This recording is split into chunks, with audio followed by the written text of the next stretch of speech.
예, 이만규 목사입니다. 예, 제가 우리 모든 동역자들과 우리 후배 여러분들, 우리 다시 한국교회를 한번 다시 세우자. 그런 호소의 말씀을 드리고 있는데 세 번째 말씀입니다. 한국교회를 다시 세우기 위해서는 어떻게 해야 되는가? 그런 문제를 계속하고 있는데요.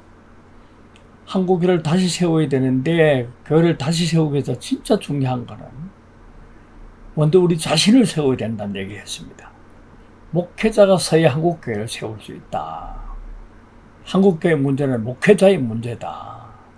한국교회 신뢰의 추락도 목회자 때문이고 한국교회가 점점 더 어떤 피폐해져가는 이유도 목회자 때문이고 한국교회의 위상을 좀 낮추게 된 것도 바로 우리 목회자 때문이기 때문에 목회자 자신을 세우는 게 한국교회를 세우는 거다. 그런 말씀을 드리면서 그러면 자신을 어떻게 세워야 되는가? 제가 지난 시간을 통해서 자신을 세우기 위해서 먼저 자신의 영적 리더십을, 영적 지도력을 세워야 되고 두 번째는 목회자로서의 자신의 전문성을 세워야 되고 세 번째는 하나님 앞에 모든 지역사회 사람들에게 교인들에게 신뢰로 자신을 세워야 된다. 신뢰받는 목회자가 되어야 된다. 그런 말씀을 드렸습니다. 오늘 세 번째로 그러기 위해서 우리가 어떤 목회 자세를 가지고 어떤 태도로 목회에 임해야 되는가 하는 문제를 제가 오늘 말씀을 드립니다. 여러분 목사는요 목회로 성공해야 됩니다. 목사는 목회로 승부를 봐야 됩니다. 동역자들 혹은 우리 후배들 가운데도 목사님들 중에는 목회에 전념하지 못하는 목사님들을 만납니다. 하나님의 말씀에 내 양떼의 형편을 부지런히 살피며 내 소떼의 마음을 두라. 그렇게 잠언 27장 23절에서 말씀하셨습니다만은 근데 개중에는 자신의 교회나 자신의 성도들을 돌보는 것보다는 교단의 자신의 정치적인 입지를 위해서 또는 교회 정치를 위해서 너무 깊숙이 관여하는 또 사회적인 위상을 세우기 위해서 교인들 돌보는 일보다는 어떤 사회운동에 적극적인 그런 분들을 만나거든요. 총회, 총대로 가기 위해서 또는 노회 임원을 맡기 위해서 애를 쓰고 교인들을 돌보는 것보다는 무슨 사회단체 운동을 더 열심히 하는 그런 분들을 만납니다. 매스컴에 노출되기 위해서 애를 쓰고 교계신문이나 방송 등 매스컴, SNS에 노출되기를 위해서 애를 쓰고 그럴 영향이 없는 분들은 그저 스스로 페이스북이라든가 뭐 그런 SNS에 적극적으로 참여해서 별 정말 중요하지도 않은 그런 글들을 마구 올려대는 분들을 들어보는데요. 그러나 저는 단연코 여러분이 말씀드립니다. 목사는요, 목회로 성공해야 됩니다. 목회자가 자신의 교회 이외에서 인기를 얻거나 유명함을 얻는다는 것은 아무것도 아닙니다. 목사는 먼저 자신이 섬기는 자기 교회 현장에서 목회 성공해야 됩니다. 무엇보다 우리는 내 자신이 목회자라는 것을 기억을 해야 돼요. 그래서 목회자는 목회에 특히 자기 교회에 성공해야 그래야 밖에서도 성공합니다. 교회 안에서 신뢰를 얻지 못하고 밖에서 유명해지는 것 아무 실속이 없어요. 자기 교인들에게 인정 못 받으면요 도리어 사람이 과장되고 그러게 됩니다. 여러분 참 조심해야 되는 건요 언론에 노출되는 걸 조심해야 됩니다. 우리가 언론에 노출되고 거기에 열심히 내다보면요 자기 교인들에게 신뢰를 잃어버려요. 제가 아는 어떤 한 목사님은 우리 교계 신문이나 방송 매스미디어를 통해서 굉장히 유명한 분이었어요. 그리고 밖에서 자기 선전을 잘해서 교회가 아주 부흥하고 교인들이 영적으로 충만한 것처럼 그렇게 많이 알아서 뭐 그렇게 보도도 되고 그렇게 알았는데 교인들이 그 뉴스를 보고 그런 보도를 보면서 교인들이 목사님을 신뢰하지 않게 됐어요. 우리 목사 거짓말한다. 그러니까 교회가 안 되더라고요. 여러분, 목사는 교인들에게 인정을 받아야 됩니다. 자기 동네 사람들에게 인정을 받아야 됩니다. 그래서 매스컴에 노출되는 걸 조심해야 됩니다. 왜냐하면 매스컴은요, 사실보다 늘 과장되거나 미화되거든요. 그렇지 않도록 조심해야 됩니다. 왜냐하면 신뢰를 잃어버립니다. 사역에 성공해야지 홍보에 성공하려 하지 말아야 됩니다. 매스컴에 노출되면요, 그때부터 순수성을 잃어버리고 영적으로 병듭니다. 매스컴에 노출되면요, 폼을 잡게 되고 카메라를 의식하게 되고 사람을 의식하게 되고, 그러니까 자연적으로 위선적이 되고 과장하게 되잖아요. 목회자가 순수성을 잃어버리면요, 안 됩니다. 그래서 목회자는 목회자의 순수성을 지키려면 매스컴에 노출되는 걸 조심해야 됩니다. 사역에 자립해야지 홍보에 성공해서는 안 된다. 빌락에 이용되려고 노력하지 말고요, 정도를 걸어가는 게 중요합니다. 그래서 목사는 목회 성공해야 돼요.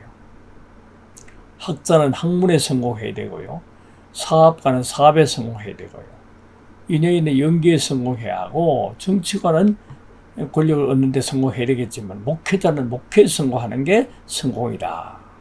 여러분, 학자의 길과 사업가의 길과 정치인의 길과 연예인의 길과 목회자의 길은 다릅니다. 다 잘 할 수가 없어요. 다 할 수도 없고 다 해도 목회자의 성공이 아닙니다. 목사는 그래서 목회에 전념해야 합니다. 목사는 공부도 열심히 해야 되지만은 그건 지적 만족을 위해서 하는 것이 아니고 좋은 목회자가 되기 위해서 하는 거고, 무슨 일을 하든지 누구를 만나든지 어디를 가든지 목회를 위해서 해요. 목회자는 잠을 자도 목회를 위해서 자고, 놀아도 목회자를 위해서, 목회를 위해서 놀고, 먹어도 목회를 위해서 먹는, 목회에 전념해서 진정성이 있는 목회자가 되어야 된다는 겁니다. 그 다음에 두 번째로, 목회자는 분명한 자기 목회 철학을 가지고 있어야 돼요. 목회가 뭡니까? 목회의 목적이 목회자 자신의 자아 실현이 아니거든요.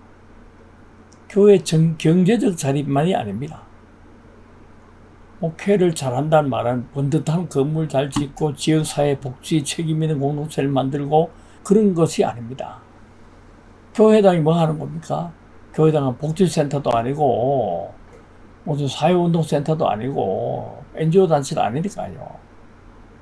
그래서 지금 늘 목사는 스스로 물어야 할 질문은 목사가 누구며 목회가 뭔가 하는 그런 데 대한 부끄럽지 않는 당당함을 가지고 있어야 됩니다.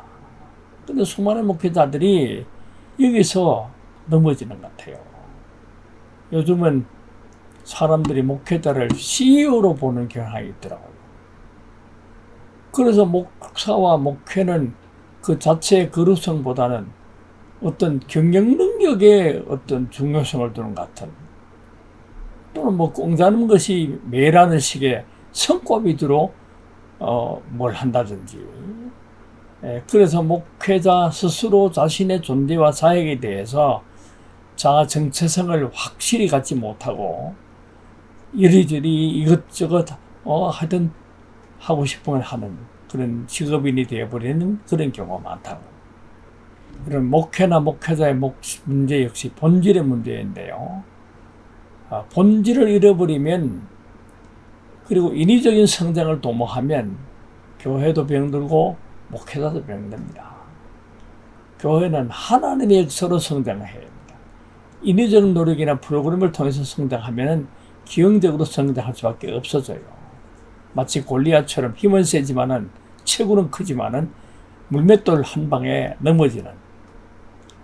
여러분, 체구가 큰 사람이 아니고 수가 많은 교회가 큰 교회가 아닙니다. 그래서 양적 성장의 최고 가치를 두는 교회가 기형교회가 되기 쉽고, 또 무력하게 되고 잘못된 방향으로 흘러가게 되고 빛을 잃은 등대가 되고 맛을 잃은 소금이 되기 쉽습니다. 계시가 없는 종교 집단이 되고 종교 상품을 마케팅하는 경영 집단이 되어버린다는 거죠. 목사가 분명한 목회 철학이나 분명한 소명이 없기 때문에 정치 목사가 됩니다. 힘 있는 목사나 장로의 정치적 성향이나 요구에 따라서 움직이는 정치 목사가 되는 거죠. 본질에 대한 진지한 고민이 없는 것이 문제입니다. 잘한다는 목사는 자기도취에 빠지고 스스로 실패했다고 생각하는 목사들은 패배감을 포기하는, 그래서 안 되지요. 사업을 계획하듯이 목회를 계획함으로 영성이 마르고, 영성을 말은 하지만 영성조차도 효과적인 경영을 위한 도구로 생각하고 교회 성장을 위한 수단으로 생각하는 그런 위험이 있습니다. 그러면 교회가 건강하여 생명이 있으면 저절로 성장하게 되어 있지만은 사람들은 생명 없는 인적 성장을 추구하기 쉬워집니다. 그러므로 목회자는 자기 목회에 대한 본질적인 물음의 대답을 가져야 하고, 분명한 자기 목회 철학을 가지고 그 철학을 기조로 해서 목회를 해야 된다 하는 겁니다. 그 다음에 모든 영역을 목회 대상으로 삼아야 됩니다. 우리가 목회를 시작할 때만 해도요, 목회는 기도, 그것도 신방, 예배, 말씀 선포 정도가 목회인 줄 알았습니다. 그러나 요즘은 치유나 양육이나 문화나 사회봉사 등도 이런 다양한 요구들을 충족하는 것도 바로 이제 목회가 되고 목회 영역이 확대된 거죠.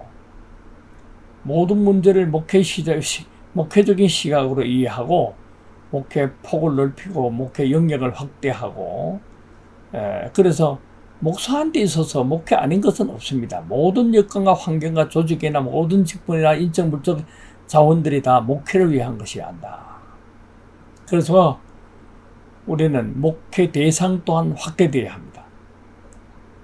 내 교회에 출석하는 교인만을 대상으로 하는 것이 아니라 목회 영역이 확대돼서 인간의 모든 영역이 다 목회 대상이 되고, 교회 목회가 아니라 지역 목회가 되어야 되고, 지역 주민이 모두 다 목회 대상이 되고, 전체적인 교인이 되고, 목사나 목회는 교회를 위한 것이 아니라 교인들을 위한 것이고, 목장주가 아니라 목자가 되어야 되고, 교회는 목회 경영 방법이나 정치학에 따라 움직이지 말고 목회 원칙에 따라 운영해야 되고, 당회나 모든 회의나 목회 행정이나 목회 치리도 정치적인 고려를 하지 말고 목회 원칙을 따라 해요.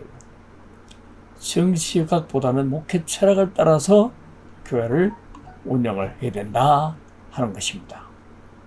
네 번째로, 여러분, 교회를 영적 공동체로 세워야 됩니다. 교회는 영적 능력을 가져야 됩니다. 교회의 능력은 영적 능력입니다. 다른 것이 좀 부족해도요, 영적 능력이 있어야 됩니다. 다른 것이 아무리 많아도요, 영적 능력 잃어버리면 인간적인 집단, 사회단체, NGO에 불과합니다. 작은 교회든 큰 교회든 교회 규모에 무관하게 교회 영적 능력이 있어야 하나님의 교회입니다. 교회 영적 능력 회복의 교회 계획이라고 말할 수 있습니다. 사회가 기독교를 우습게 하는 이유는 교회가 권력이나 돈이 없어서가 아니라, 세속적 힘이 없어서가 아니라 영적 능력이 없어서 그렇습니다. 여러분, 구약시대에 그렇게 잘 지었고 그렇게 했던 하나님의 성전이 바빌론의 말발굽에 짓밟힌 게 이유가 뭡니까? 지성소는 대제사장도 1년에 한 번, 그것도 자기 정결 예식을 하고 들어가야 됐던, 조금 부정하면 대제사장도 죽물당할 만큼 거룩한 지성소가 왜 무신론자인 우상숭배자였던 바빌론의 군대들이 말발굽에 그 지성소가 짓밟혀 버렸습니까? 하나님의 무능 때문이 아닙니다. 이미 그 성전에서, 그 지성소에서 하나님이 떠나셨기 때문에 그렇습니다. 사회가 기독교를 우습게 보고 자기들이 나서서 기독교를 바로 잡겠다고 덤비드는 이런 수모를 받는 이유는 우리가 영적 능력을 상실했기 때문입니다. 우리가 영적 능력이 없어 보이기 때문에 그들이 우리를 무시합니다. 기독교 신앙의 절대성을 상대화시키는 일, 영성을 잃어버려서 얕보이기 때문에 그렇습니다. 기독교 신앙의 신비성을 우리 회복해야 됩니다. 이성의 시대에 사람들이 찾게 되는 것은 이성적인 종교가 아니라 도리어 영적인 종교이고 영적 능력을 가진 신앙의 신비성입니다. 그래서 우리 교회의 오늘의 위기는 정책의 문제나 존재 방식의 문제도 있지만은 가장 결정적인 문제는 영적 능력이 상실되어 있습니다.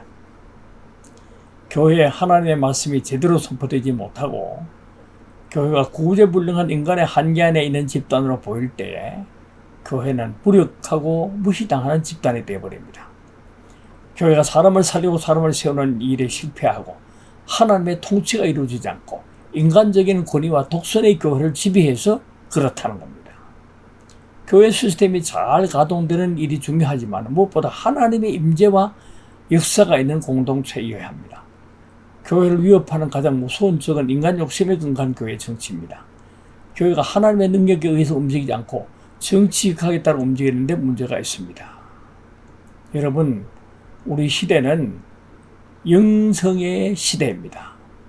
과거에는 사람들이 이성적인 세계를 추구했습니다만, 그러나 오늘 우리 시대는 더욱더 미래의 시대는 더 신비적인 세계가 되어갑니다. 영적인 세계를 소망하게 된다는 겁니다. 눈에 보이는 세계보다는 보이지 않는 세계를 추구하게 된다는 겁니다. 과학 중심의 시대에서 영성의 시대로 앞으로 우리 시대가 바뀌어진다 그러니까요. 교회도 영적 능력을 회복해야 됩니다. 여러분, 나는 지금도 우리 주변에 많은 니고데모가 있다고 생각합니다. 그래서 교회는 니고데모들이 찾아오게 하는 그런 공동체, 그런 영적 거룩성을 지닌 공동체, 그런 교회가 되어야 됩니다. 여러분, 사람들은 많이 가져도 권력이나 물질이나 명예나 많이 가져도 영적으로 갈급하다면은, 영적으로 갈급한 사마리아 여인 같은 여인이 많다면 그들을 위해서 교회가 할 수 있는 능력이 영적 능력입니다. 세상에 그 무엇으로도 영적 갈급을 해결 못하지요. 하나님만 할 수 있습니다. 교회만 할 수 있습니다. 따라서 교회는 영적 충만함으로 모든 사람에게 영적 만족을 주는 교회, 그리고 교회는 영적 신비성을 가지는 공동체가 돼야 한국교회가 위상을 바로찾고 다시 잔치를 할 수가 있게 됩니다. 여러분, 이제 말씀을 마치려 합니다. 우리는 목회자들입니다. 단순히 종교라는 분야에서 일하는 직업인이 아니라 예수님의 이름으로 자신의 입신 출세를 위해 애쓰는 직업인이 아니라 우리는 하나님의 종이고 하나님부터 위임받은 교회 교인들을 돌보는 청지기들이고, 또 하나님께서는 우리에게 하나님께서 우리를 충성되이 여겨서 교회를 맡기신 그런 하나님 앞에 충성스러운 종으로 살아야 됩니다. 우리를 목자로 알고 따라오는 성도들에게 있어서도 목숨 바쳐 양들을 돌보는 선한 목자가 되어야 합니다. 여러분, 우리를 통해서 한국교회가 다시 세워지고 이 땅에 하나님 나라가 임하고 하나님의 역사가 풍성한 교회로 세워지게 되기를 바랍니다. 오늘 이것좀 마치겠습니다. 감사합니다.